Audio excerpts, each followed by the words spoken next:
95 news. गडचिरोलीतील एकेकाळचा नक्षलवाद्यांचा बालेकिल्ला असलेल्या बिनागुंडात पहिल्यांदाच फडकला तिरंगा। नक्षलवाद्यांच्या अस्तित्वाचं आणि दहशतीचं प्रतीक असलेलं स्मारक जवानांकडून उद्ध्वस्त।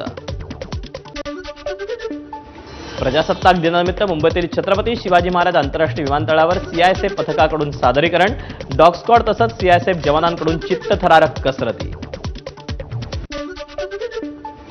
भारताच्या 77व्या प्रजासत्ताक दिनानिमित्त मुंबईच्या अरबी समुद्रात फडकला तिरंगा ध्वज। समुद्राच्या लाटांवर डोलणाऱ्या अत्याधुनिक पर्यटन नौकेवर फडकवण्यात आला देशाचा तिरंगा। नाशिकमधील मालेगावच्या भगतसिंगनं बाईकवर केले चित्तथरारक स्टंट। प्रजासत्ताक दिनी स्टंट करत तिरंग्याला दिली मानवंदना। छत्रपती संभाजीनगरमध्ये ईव्हीएम मशीनच्या विरोधात वंचित बहुजन आघाडीचं आंदोलन। जनतेच्या हक्कांसाठी आणि लोकशाहीच्या संरक्षणासाठी वंचितचा लढा। नाशिकहून मुंबईच्या दिशेनं निघालेलं किसान सभेचं लाल वादळ 3 ते 4 दिवसात मुंबईत धडकणार। मुंडेगावपासून मोर्चा मार्गस्थ झाला असून आज इगतपुरीमध्ये मुक्काम।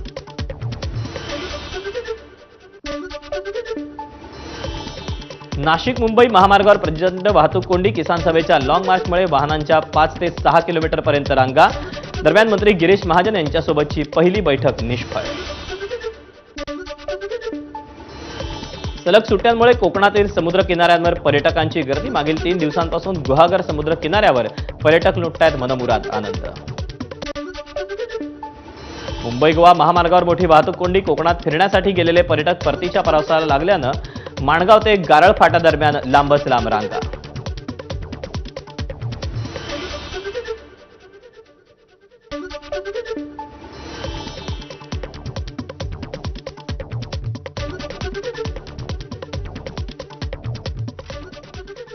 आणि यानंतर आपण पुढचे अपडेट जाणून घेण्यासाठी जाणार आहोत न्यूजरूम मध्ये। माझी सहकारी ज्ञानदा आपल्या सोबत आहे।